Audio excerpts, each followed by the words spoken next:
우리 하나님은 온 세상을 감찰하신다고 그랬어요. 특별히 우리 하나님은 온 세상에 살고 있는 모든 자들을 살피신다고 했어요. 그런데 그 가운데서도 특별히 어떤 자를 살피신다? 충성된 자가 있는지 없는지 살피신다. 뭐 하시려고? 그런 자가 있으면 당신과 함께 살게 하시려고. 다시 보세요. 내 눈이 이 땅에 충성된 자를 살펴 나와 함께 살게 하리니. 자, 그런데 어떤 자가 충성된 자라고 했습니까? 여러 가지 많은 모습들이 있지만 진정으로 충성된 자는 작은 일에 충성하는 자다. 왜 큰 일에 충성하는 자가 진정으로 충성된 자가 아니고 작은 일에 충성하는 자가 진정으로 충성된 자인가?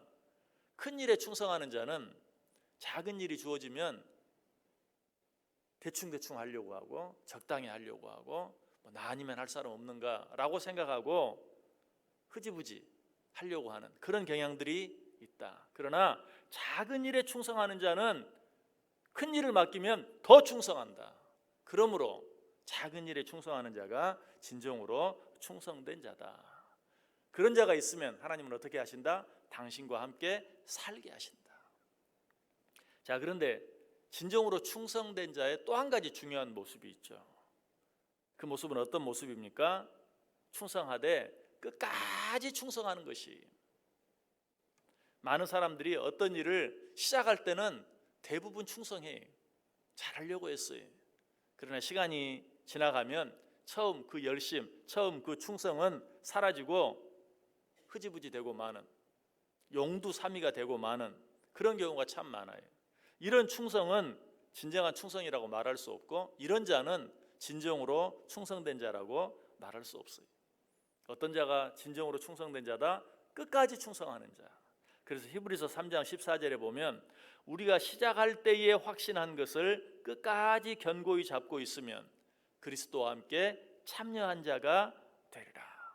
시작할 때에 확신한 것을 오늘 주제에 맞추어 생각해 본다면 처음 시작할 때 충성한 것처럼 끝까지 충성하면 그리스도와 함께 참여한 자가 되리라 라고 말하고 있어요.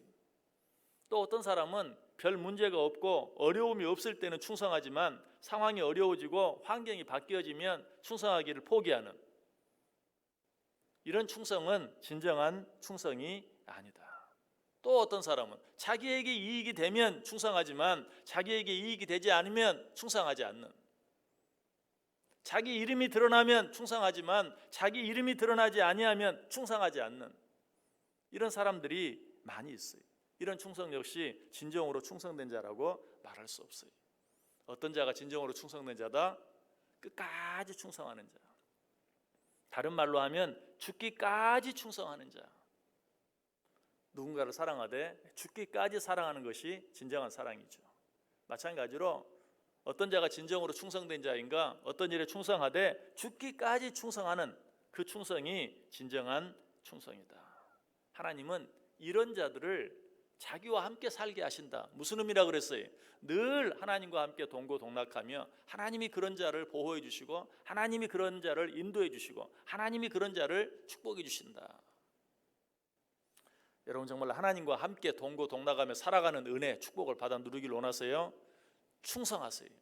충성하시되 언제까지? 끝까지, 죽기까지. 하나님은 그런 자가 있나 없나 살펴서 그런 자가 있으면 당신과 함께 살게 하세요. 특별히 하나님은 그런 자들을 들어 크게 쓰세요. 작은 일에 충성하는 자, 그리고 끝까지 충성하는 자, 이런 자를 들어서 크게 사용하세요. 성경에 보면 하나님이 많은 사람들을 들어 쓰시는데 충성하지 않은 자를 들어 쓰시는 경우가 한 번도 없어요. 하나님이 당신의 백성들을 애굽 땅 종되었던 땅에서 구원을 내기 위하여 한 사람을 들어 쓰시죠. 누구를 들어 쓰셨죠? 모세를 들어 쓰셨어요. 자, 그런데 그가 그처럼 귀한 일에 쓰임 받을 수 있었던 이유가 무엇인가? 민수기 12장 7절에 보면 모세에 대해 이렇게 말해요. 그는 내 온 집에 충성함이라. 하나님이 왜 모세를 쓰셨는가? 모세가 충성된 자였기 때문에. 하나님은 이런 자들을 들어 쓰실 뿐만 아니라 또 이런 자를 쓰실 때는 어때요? 그런 자에게 주실 놀라운 축복을 예비하시고 쓰세요. 자, 하나님이 충성된 자들을 위해 어떤 축복들을 예비하셨습니까? 하나님께서 모세를 들어 쓰셨다고 했는데 모세에게 어떤 축복을 주셨습니까? 다시 민수기 12장 6절 이하에 있는 말씀을 한번 읽어보면, 이르시되 내 말을 들으라. 너희 중에 선지자가 있으면 나 여호와가 환상으로 나를 그에게 알리기도 하고 꿈으로 그와 말하기도 하거니와 내 종 모세와는 그렇지 아니하니 그는 내 온 집에 충성함이라. 그와는 내가 대면하여 명백히 말하고 은밀한 말로 하지 아니하며 그는 또 여호와의 형상을 보거늘 너희가 어찌하여 내 종 모세 비방하기를 두려워하지 아니하느냐. 자, 모세는 충성된 자라고 그랬어요. 하나님이 그에게 어떤 축복을 약속하세요? 내가 선지자에게는 꿈으로 환상으로 말했다. 그러나 진정으로 나에게 충성된 모세와는 어떻게? 직접 대면하여 말한다. 그에게는 어떤 은밀한 것도 내가 숨기지 아니하고 모든 것을 다 이야기하고 보여주겠다. 얼마나 놀라운 축복입니까? 모든 것이 불확실하고 모든 것들이 불투명한 그런 가운데서도 자기에게 진정으로 충성하는 자들에게는 모든 것들을 확실히 보여주시겠다, 확실히 말해주시겠다, 확실한 위로자가 되어주시고 확실한 보호자가 되어주시고 확실한 인도자가 되어주시겠다. 누구에게? 자기에게 충성하는 자, 충성하되 끝까지 충성하는 자에게 이처럼 놀라운 축복을 주시겠다. 자, 그런데 잠언 28장 20절에 보면 이런 말씀이 있어요. 충성된 자는 복이 많아도 속히 부하고자 하는 자는 형벌을 면하지 못하리라. 이 말씀은 사실은 이렇게 돼야 돼요. 충성된 자는 복이 많아도 충성하지 않는 자는 형벌을 면하지 못하리라. 이렇게 해야 말이 앞뒤가 맞고 쉽죠. 그런데 뭐라고 말하고 있어요? 충성된 자는 복이 많아도 속히 부하고자 하는 자는 형벌을 면하지 못하리라. 충성된 자와 속히 부하고자 하는 자를 대비시켜 이야기해 주고 있죠. 왜 그랬을까요? 속히 부하고자 하는 자, 어떤 자입니까? 조급한 자죠.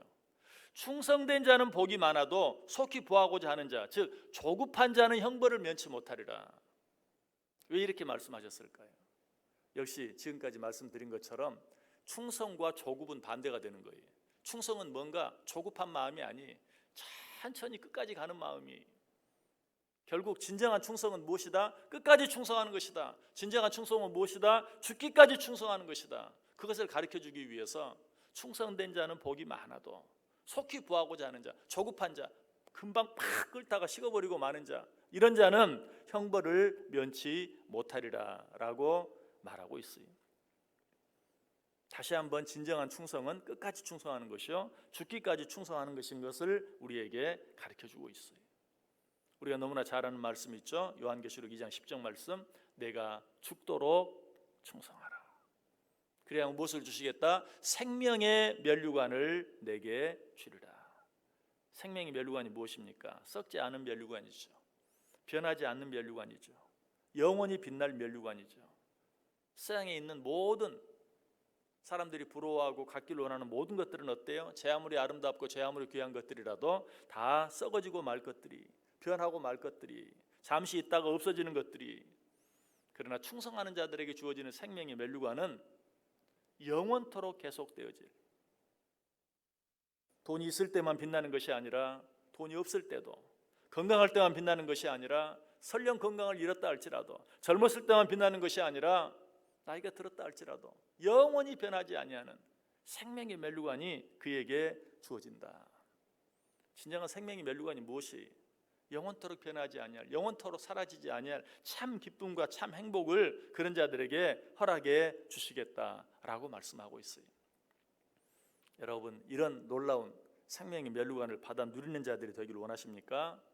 작은 일에 충성하시고 무엇보다 끝까지 충성하는, 그래서 정말 하나님 앞에 잘했다, 착하고 충성된 종아라고 인정받음으로 말미암아 이 세상 그 모든 것들이 변해도 변하지 아니할 진정한 생명의 면류관, 이 세상 모든 것들이 바뀌고 변해도 잃어버리고 빼앗기지 아니할 참 기쁨, 참 행복을 받아 누리며 살아가는 저 여러분 꼭 될 수 있기를 주님의 이름으로 간절히 축원합니다.